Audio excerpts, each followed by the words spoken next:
Bismillah.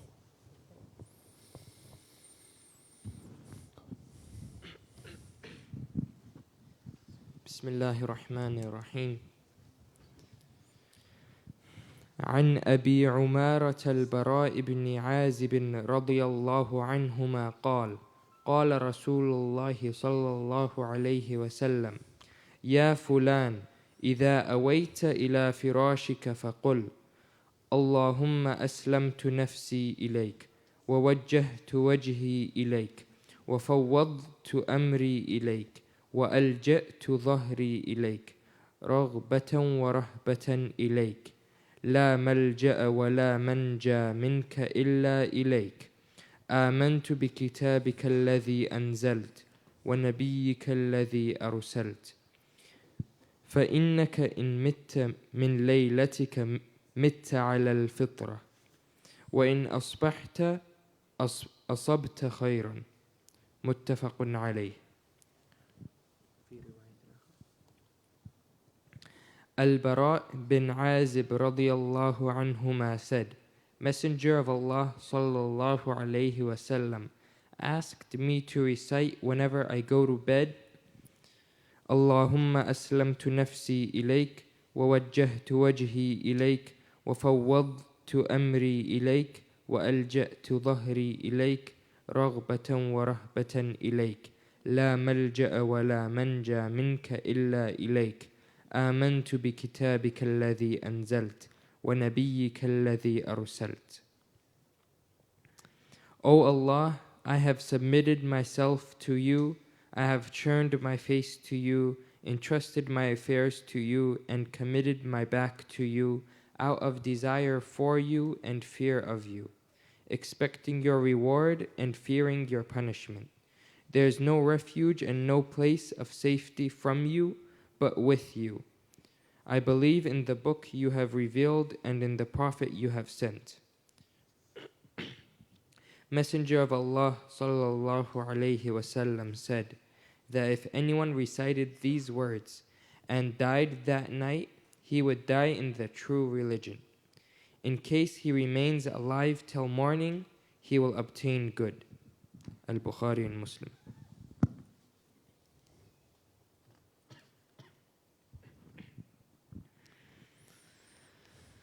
عن أبي بكر الصديق رضي الله عنه قال نظرت إلى أقدام المشركين ونحن في الغار وهم على رؤوسنا فقلت يا رسول الله لو أن أحدهم نظر تحت قدميه لأبصرنا فقال ما ظنك يا أبا بكر باثنين الله ثالثهما متفق عليه.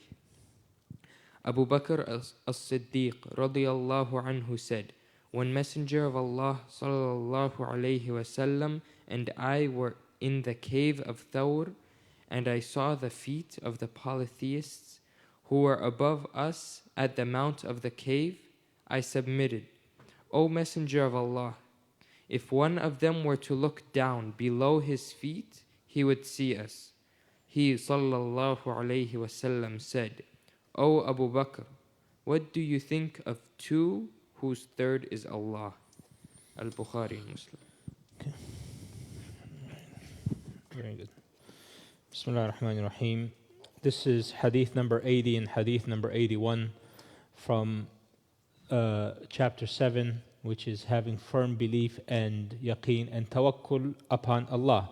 Having firm belief and reliance upon Allah subhanahu wa ta'ala.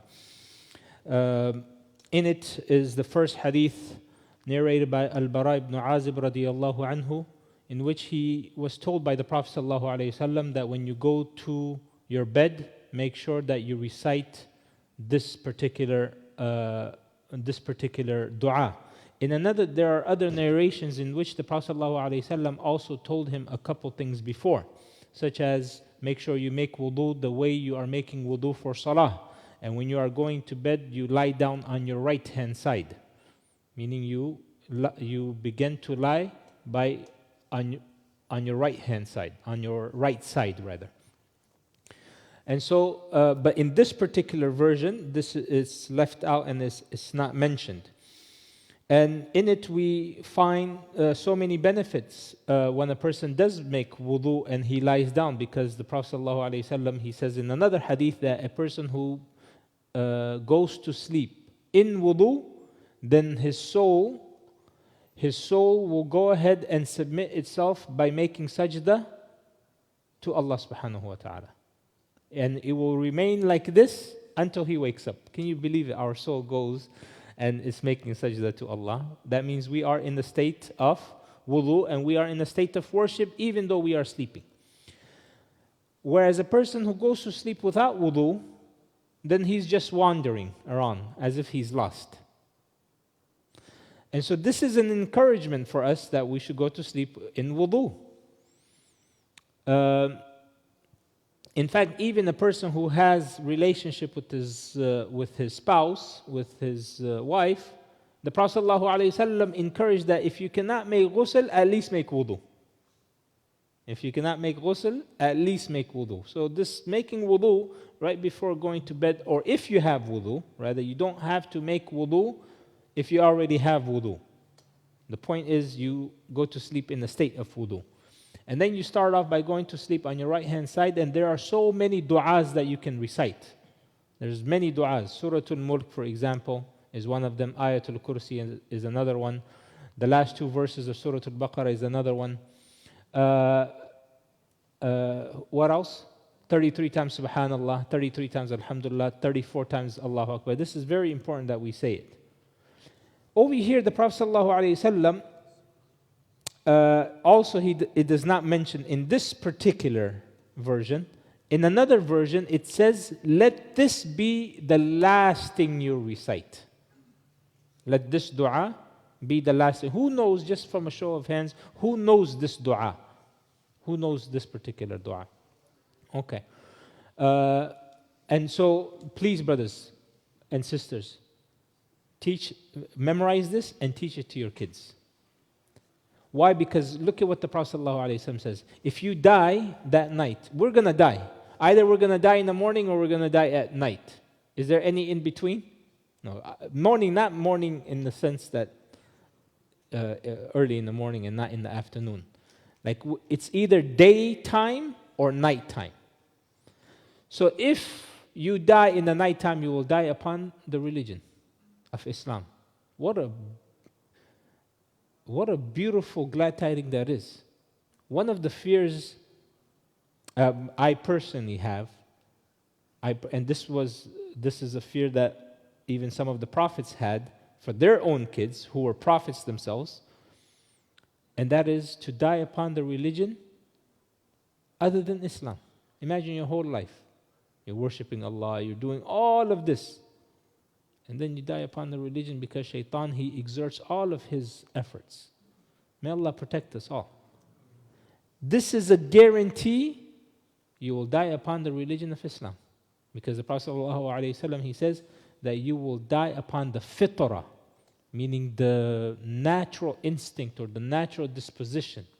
Fitrah is the natural disposition, but in this context it means Islam.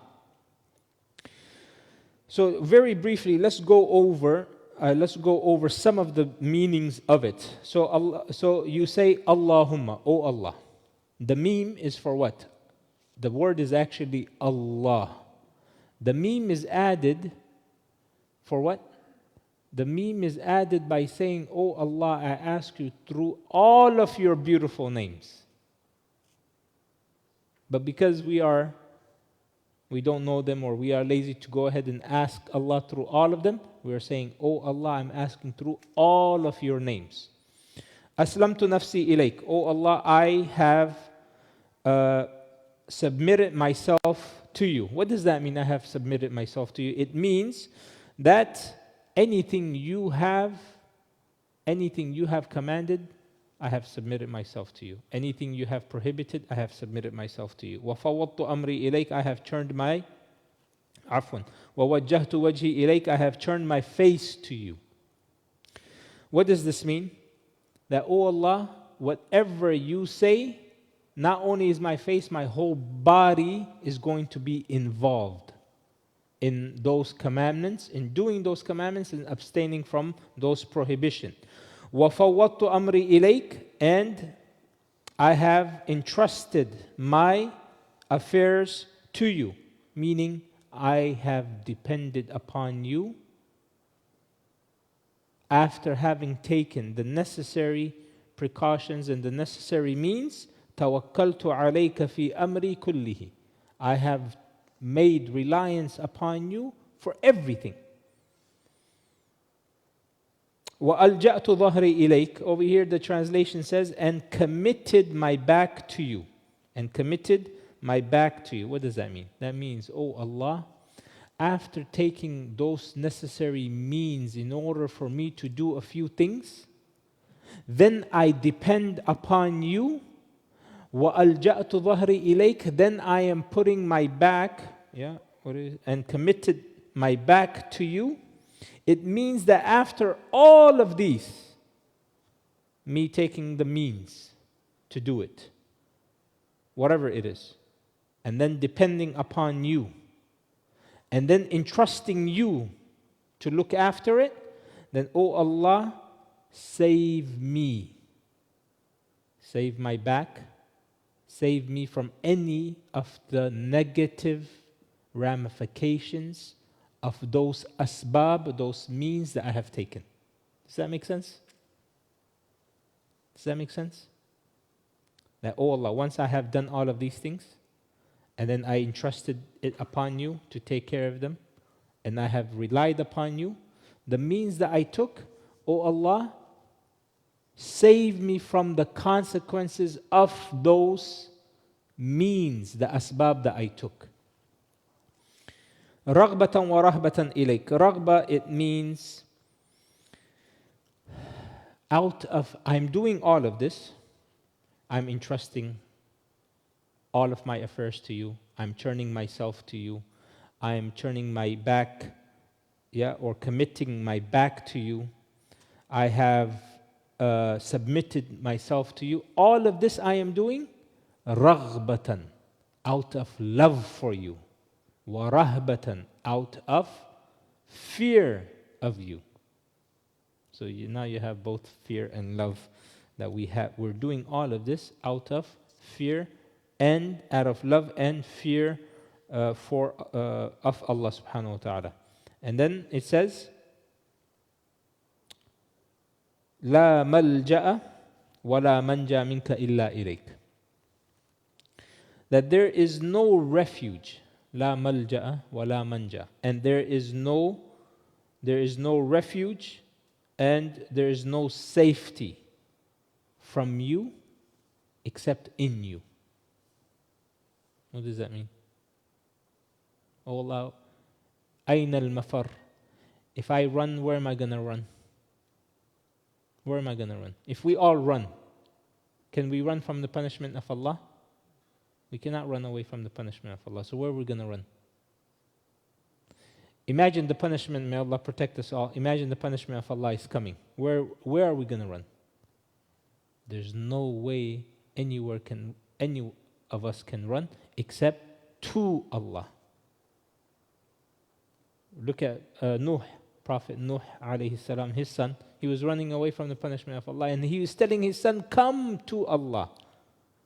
So this is what it means. Oh Allah, there's no refuge from you except in you.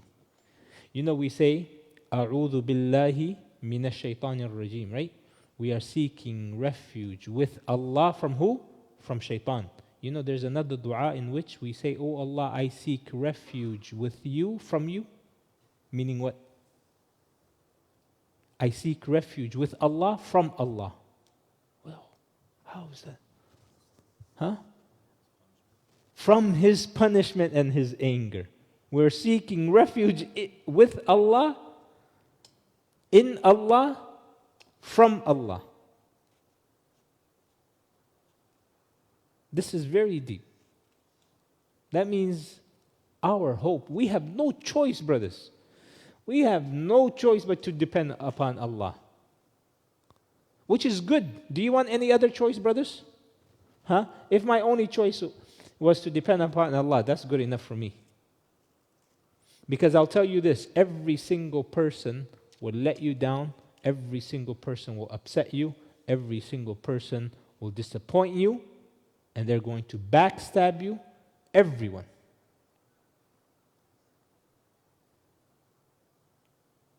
Except Allah. Allah will never do that. Never. There is no way that you ask Allah and Allah returns your dua empty-handed. There's no way. You will get one of four things. You will get one of four things when you make dua. When you seek refuge with Allah, when you seek refuge in Allah with Allah, one of four things. Either He gives it to you, or He gives you something better, or He removes something else in lieu of that, or He saves it for you on the Day of Judgment. One of four things. What does He do? He gives it to you. You say, oh Allah, give me a wife. Give me help me to find a wife. Help me to find a husband. Give me kids. Either Allah gives it to you, or Allah give me a job. He gives it to you. Or He gives you something better. He gives you something better. So for example, oh Allah, I want to marry this person. And you are insistent. Allah says, no. There's someone better than that. Or Allah will remove a calamity from you. Meaning, no, you're not ready to get married either to this person or to that person. You're just not ready. Or it's not in your qadr. So Allah will remove a calamity. Maybe you're driving and may Allah protect us all, you get into a car accident. Something. He's removing that from you. You know, one brother, he was telling me, he was in Morocco, and they were there for a da'wah trip. Finally, something happened. They were dropped off in a place after finishing the long story. I'll make it very short. He said no one would pick him up to go back to his hotel. No taxi, because it was very late. Every taxi that was going by, he would wave them down. Once they asked, where are you going? He said, this place, oh, too far, or whatever. Finally, one person, he picked him up and something happened. They had a scuffle. Before he picked him up, he asked him, where are you going? He said, I'm going here. He said, okay, I want X amount. When he found out that he's a foreigner, khalas, now the price goes up 3 times. This is common everywhere, not only in Morocco.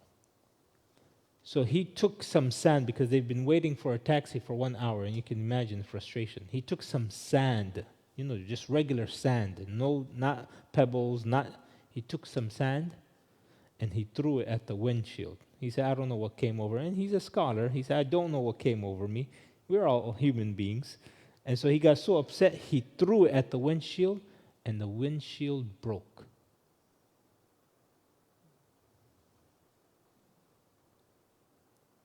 Can you believe it? The windshield broke.